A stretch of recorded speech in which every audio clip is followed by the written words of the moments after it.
I'm married to the next president of the United States!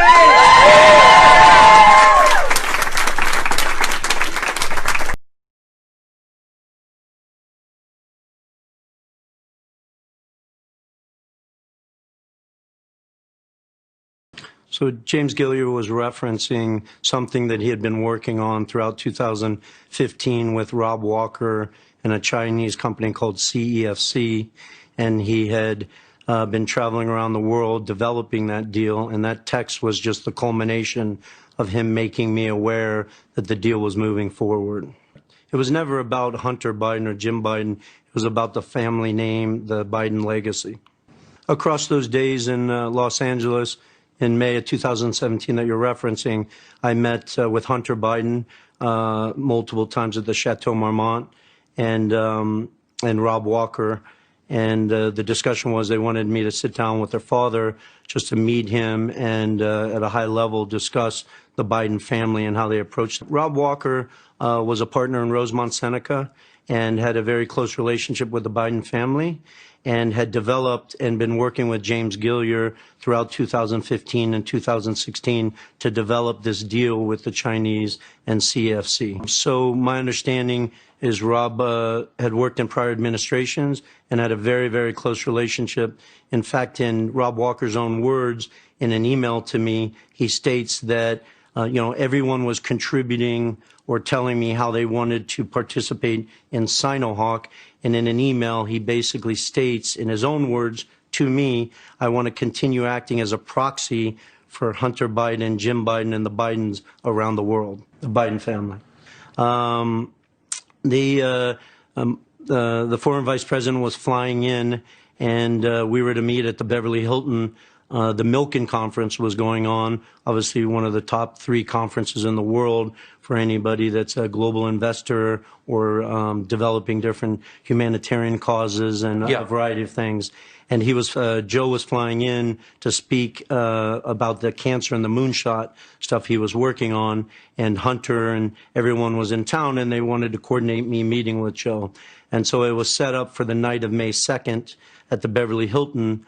I first met with Hunter Biden and Jim Biden, and just had a light discussion where they briefed me that, listen, my dad's on the way, and we won't go into too much detail on the business front, but we'll just spend time talking at a high level about you, your background, the Biden family, and then he's got to get some rest because he's speaking as at the conference in the morning. Because they were sort of wining and dining me and presenting the strength of the Biden family to get me more engaged and want to take on the CEO role and develop Sinohawk both in the United States and around the world in partnership with CEFC.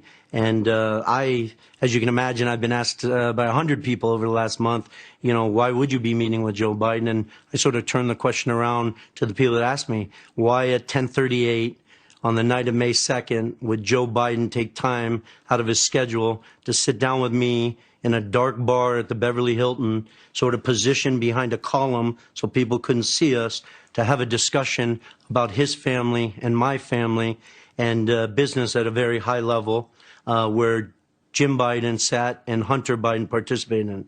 I'm irrelevant in the story. They weren't raising money from me. There was no other reason for me to be in that bar meeting Joe Biden than to discuss what I was doing with his family's name in the Chinese CFC. Yeah, that's a blatant lie. When he states that, that is a blatant lie. Obviously, the world's aware that I attended the debate last Thursday, and in that debate, he made a specific statement around questions around this from the president. And I'll be honest with you, I almost stood up and screamed liar and walked out because I was shocked that after 4 days or 5 days that they prepped for this, that the Biden family is taking that position to the world. And once again, I'm irrelevant in this discussion. I just was brought in to run this company and have been exposed to all of this fact. And I believe the American people should see this fact. I would have much preferred the Biden family go on record and define these facts for the American people and the globe versus me sitting here having a discussion with you on it. So I initially was sitting, because I got there a little earlier, was sitting with Jim Biden and Hunter Biden, and Joe came through the lobby with his security, and Hunter basically said, hey, give me a second, I'll go over and give me 10 minutes to brief my dad and read him in on things. And so then Hunter and his father and security came through the bar, and obviously I stood up out of respect to shake his hand, and Hunter introduced me as, this is Tony, Dad, the individual I told you about that's helping us with the business that we're working on and the Chinese. Crystal clear. So the conversation, as you're well aware, Tucker, I grew up the son of a career naval officer, so the President of the United States was always the commander-in-chief, whether they were a Democrat or Republican or other, and so I had the highest respect for Joe and the the office that he had held. And so I stood up and shook his hand, and obviously we sat down and I think ordered some drinks. I think Jim Biden was hungry and might have ordered some food. And, Joe asked me to talk about my background, my family. He thanked me for my service. I'm obviously very proud of that, proud of my brother's service and my grandfather's service. And then he walked through sort of his family, obviously some of the tragedies they've dealt with, his political career in a high level. We didn't go into too much detail on business because prior to Joe showing up, Hunter and Jim had coached me.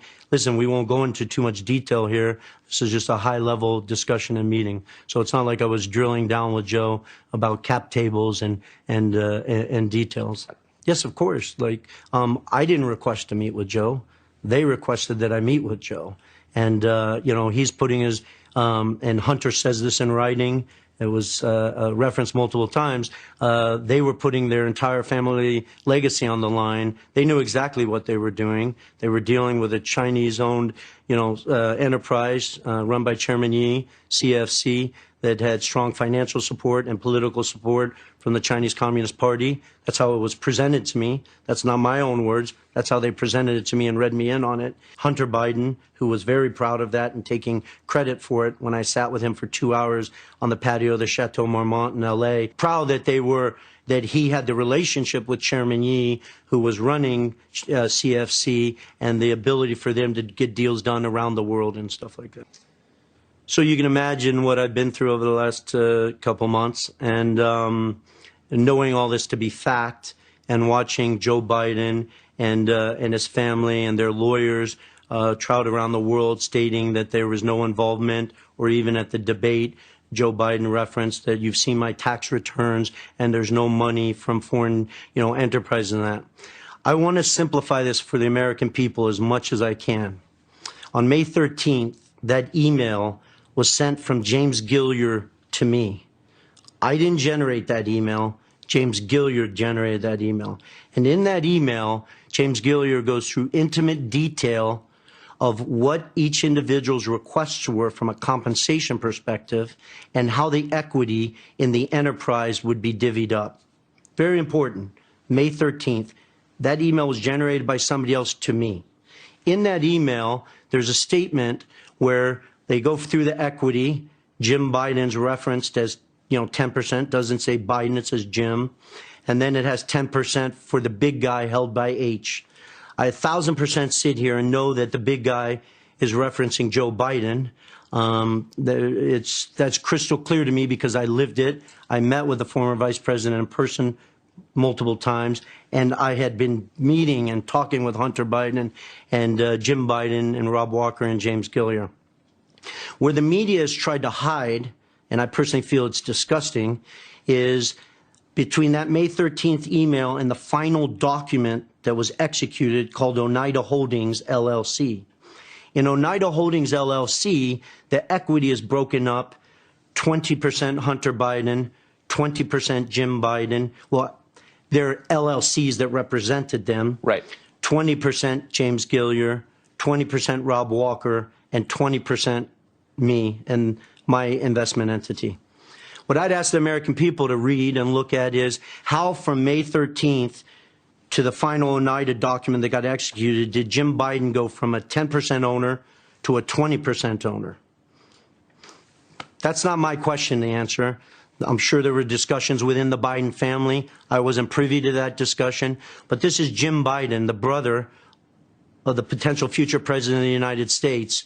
It's not a distant cousin. It's not an employee. It's his brother, who in documents defines himself as a political advisor to his brother.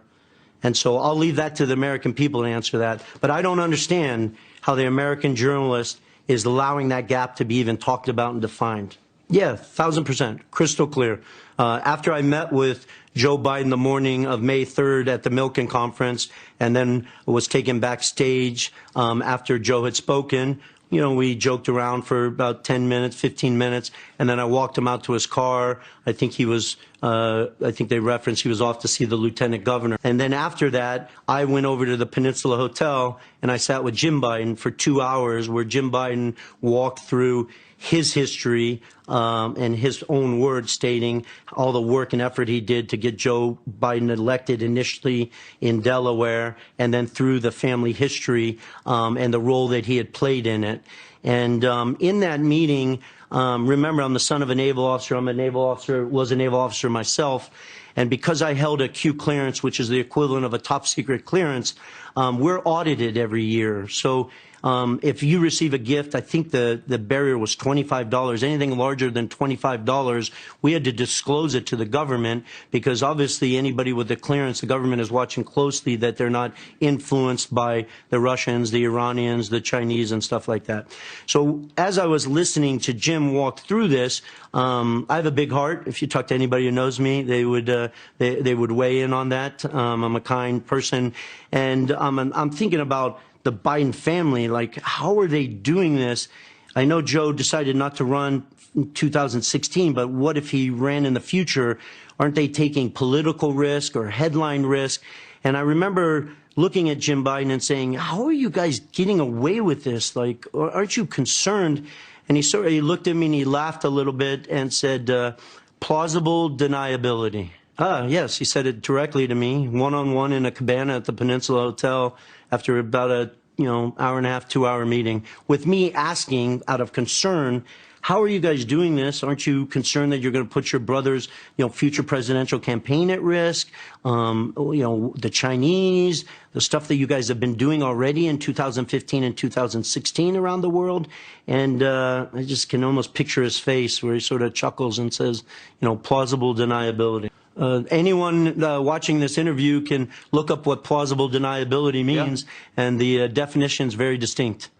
Well, you can go to Milken. They had to issue me. I wasn't attending Milken, so they had to issue me special credentials. A whole team walked out into the valet, the Beverly Hilton, and walked me into that speech that he gave and sat me at the head table in front of everyone. So this is more than checkable. I'm sure there's photos or documentation and stuff. You mean the morning after he? There was 10 people running around, getting him something to drink, and we were backstage in a cramped space.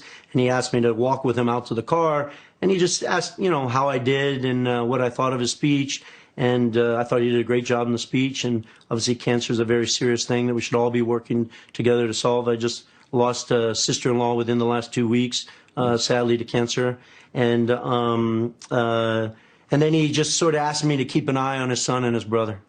Yeah.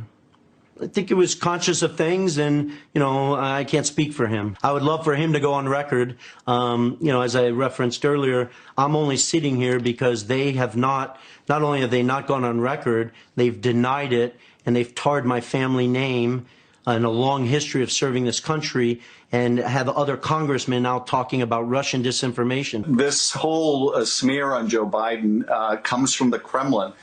I held a top secret clearance from the NSA and the DOE. I served this country for 4 years in one of the most elite environments in the world, Naval Nuclear Power Training Command. And to have a congressman out there speaking about Russian disinformation, or Joe Biden at a public debate referencing Russian disinformation, when he knows he sat face to face with me, that I was traveled around the world with his son and his brother, to say that and associate that with my name is absolutely disgusting to me.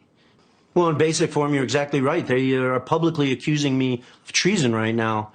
treating me like I'm insignificant, or the 50 years of history that my family served this country is insignificant. And that's why I'm sitting here having this. I assure you, this is the absolute last place I want to be right now, and the last thing I want to be doing right now. But I feel like I have a patriotic duty to this country and every American citizen to go on record and to find the facts for them and let them do their own work. Let them decide how they view those facts or not. But for the Biden family to deny these facts, and then not only deny them, they could have just said no comment. But they didn't say no comment. They then brought in Russian disinformation and basically associated my name with that, which is absolutely disgusting to me. And I had to go on the record. Last weekend, I was in Virginia. Sadly, my sister-in-law passed away at around, I think, 6:38 Saturday morning. That's the wife of my brother, who spent 28 years serving this country as a naval flight officer and just retired. So you can imagine me dealing with that and the tragedy of that. When I saw Adam Schiff go on record talking about Russian disinformation after this email had been posted online by the New York Post, and remember, that email was to me from James Gilliar, right? It wasn't, I wasn't blind carboned or CC'd on that. It was to me stating that I was going to be the CEO of this enterprise. I was at the end of my rope. And so I called Rob Walker and I told him that if that statement isn't retracted by Congressman Schiff by midnight on Sunday, that I was going on record and I was disclosing all the facts to the American government, to the American citizen, and the world. I was hoping the Bidens would do the right thing, or Schiff would retract his statement, but I could not allow another minute, another hour, or a day for my family's name to be associated or muddied up around Russian disinformation. So even as I sit here today, I would ask the Biden family to come on record and stop using my name or associating it with Russian disinformation. It's absolutely disgusting. Rob is under a tremendous amount of stress. Right. Obviously, his wife and a child. And he said, listen, let me make some calls. Let me call George, who's Hunter Biden's lawyer, and see what I can do. But he sort of presented it as if that's going to be impossible for me to get done. And, I'm not naive. I know that's not impossible to do. That's a single phone call from Joe Biden to Adam Schiff saying, basically go on record and retract your statement. You got over your skis. And when I was up late that night, and when the statement wasn't retracted, come Monday morning, I was ready to go on record. And how that record was, I was willing to go in front of any senator, any congressman, the Department of Justice, the FBI, or sit here with you, Tucker, and basically provide the facts to the American people and let them make their decision. This isn't a political focus of mine. People were accusing my family of treason after I served this country and defended this country.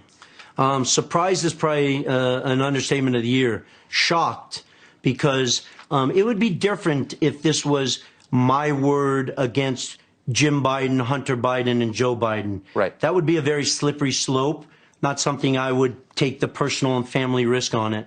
But I've provided more documents and facts that validate times, meetings, who participated. That email to me on May 13th was generated by somebody else sent to me. It wasn't me generating. These text messages that I've provided are Hunter Biden in the first person, Jim Biden in the first person, James Gilliar in the first person, Rob Walker in the first person. It's not me generating the text messages. It's them speaking. So you can interview them. The FBI can interview them. Our government can interview them. But I was shocked that not only the media is not only discussing this, they're going to the other extreme. They're dismissing it as Russian disinformation. This country has heard enough about Russia. We went through 3 years of every day, Russia, Russia, Russia. It's just absurd. The Cold War is over. Trying to coach me, trying to sort of say, hey, we don't want to do that. We don't want, press trucks out in front of our house. I'm going to have to move. I could lose my job. And all that, I'm not trying to cause any harm to anyone in this situation, right, let alone Rob Walker and his family, James Gilliar and his family. But basically, Rob's position was, if you go on record with all these facts, you'll bury all of us. If he doesn't come out on record, I am providing the facts. Tony, you're just going to just bury all of us, man. I was focused on pushing these guys to do the right thing, to demonstrate an ounce of integrity in front of the American people. They all know the facts. I live the facts. And luckily for the American people, all the facts are extremely well documented. I'm irrelevant in this discussion, so I can ride off, but the American people can read these texts, listen to the recording that you just played, read the legal documents that were executed in Delaware, and they can form their own conclusion. They don't need me to form the conclusion for them. So obviously, as we already discussed throughout 2015 and 2016, while Joe was still the sitting vice president of the United States, these guys had been doing extensive work around the world in places like Oman, Luxembourg, Romania, that I was being made aware of, but I obviously hadn't come off the bench and agreed to be part of this. Because they have relationships and they have the Biden name, that they're able to set up meetings and get people to jump through hoops in an interest to garner favor with the sitting vice president, Joe Biden. James Gilliard, served his country. He's British. Yes. He's traveled around the world for decades. He's a very low-profile individual, but he is he's sharp. And he's as legitimate as they come. The only qualification they had was the Biden name. Yeah, so you had asked, the extent of my communication with Hunter Biden. So when I decided to come off the bench and entertain being the CEO of Sinohawk Holdings, obviously I was brought up to speed on the work that they had been doing in Oman, Luxembourg, France, Romania, Kazakhstan, and stuff like that, because that was all going to be integrated into Sinohawk Holdings. And so you asked to the extent that I spent time with Hunter Biden. I personally was in Bucharest, Romania, with Hunter Biden, Jim Biden, James Gilliard, Rob Walker. I was in Monaco for the annual Grand Prix there. I was supposed to sit with Hunter Biden. I met him. I met on the patio of his hotel. And I sat there and waited for 2 hours.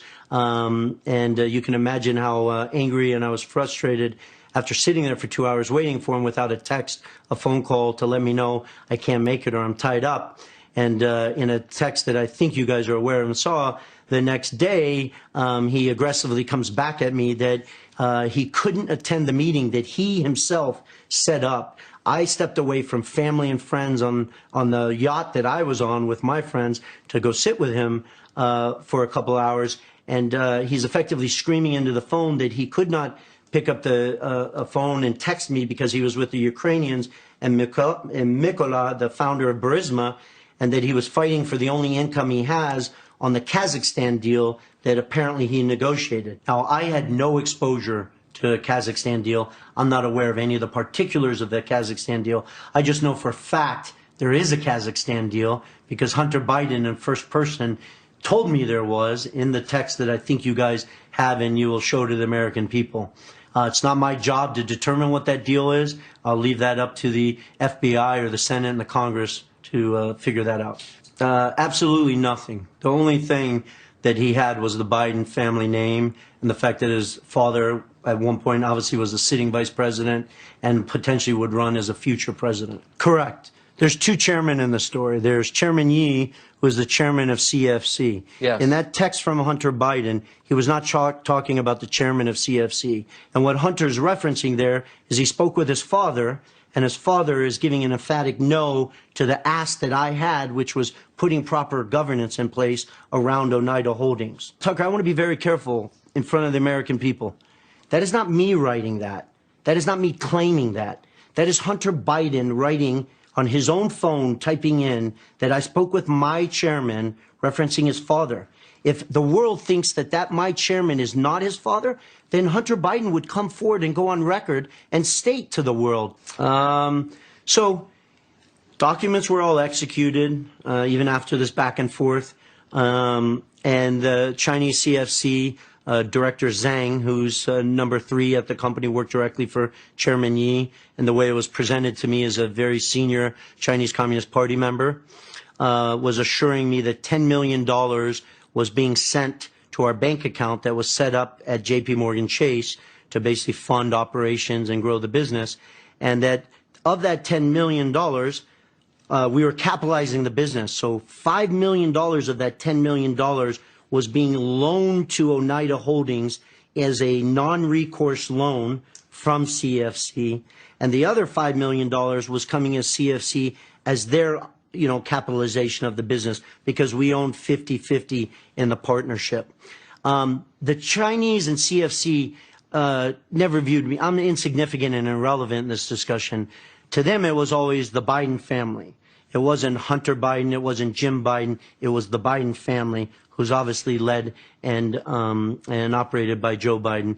And in a document that you guys have, and I think it's been provided to the world, the Chinese reference that because of their trust in the Biden family, that Chairman Yi and Director Zhang are excited about moving forward in this. And in that document, they reference loaning $5 million to the BD family. Right. The BD family is the Biden family.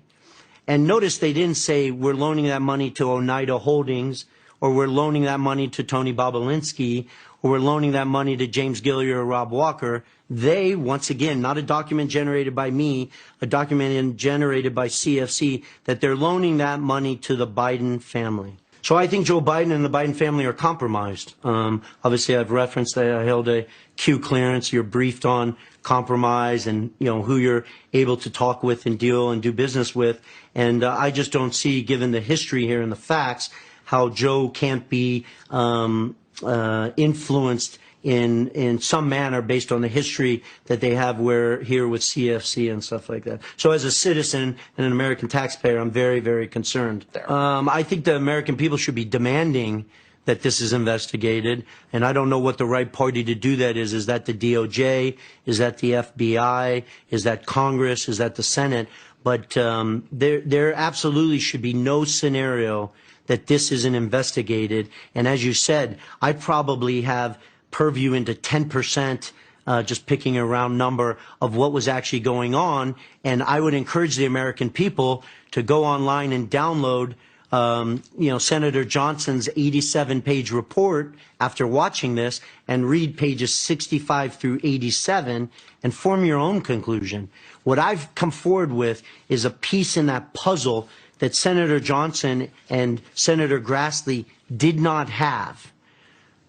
They didn't have it because I hadn't gone on record, and all this information and documentation was kept very, very tight. You asked me if the information disappeared. I would expect that other parties have probably destroyed or gotten rid of information. I didn't. I have every email, every text, every WhatsApp that was exchanged, and I've provided that to the authorities, and here I am discussing it. Yes, that's correct. So take the American people back to July 2017. I was being told by Director Zhang, who's a senior executive at CFC, that the $10 million was going to be funded in two tranches of $5 million and $5 million. Once again, the way they were approaching that is $5 million was a loan to the Biden family, and $5 million was their contribution to capitalize Sinohawk Holdings. That money didn't come in June, it didn't come in July, and I was in Europe traveling with friends and family, and I was frustrated because culturally there's a tendency to, hey, it's coming, and it wasn't coming. So I was very frustrated. But also in July 2017, something that happened is over July 4th weekend, while we were celebrating our Independence Day, President Xi was in Moscow meeting Vladimir Putin on an official visit. And in that meeting and in that, multiple days, Director Zhang was in Moscow participating in that. And Rosneft, or media in Russia, had leaked to the press that they were entertaining selling 14% of Rosneft, which is the state-owned, U.S.-sanctioned energy company of Russia, to CEFC. When I saw that leaked, you can imagine, once again, the clearance I held, the military background, I sort of pushed away from the table like, whoa, this is stair-stepping things at a level that, do I even want to be associated with, or do I even want to be near?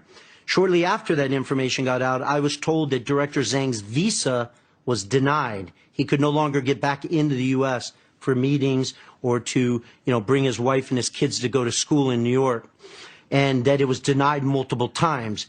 Jim Biden confirms that in text. James Gilliar references it. Kevin Dong Wen, who's the individual that's referenced in Senator Johnson's Senate report, he went by Kevin. His legal name is Dong Wen Gong, sorry. And so I was sort of walking on eggshells, you know, what's going on? You're saying this money's going to be funded. It hasn't come in yet. I'm sort of near the end of my rope here.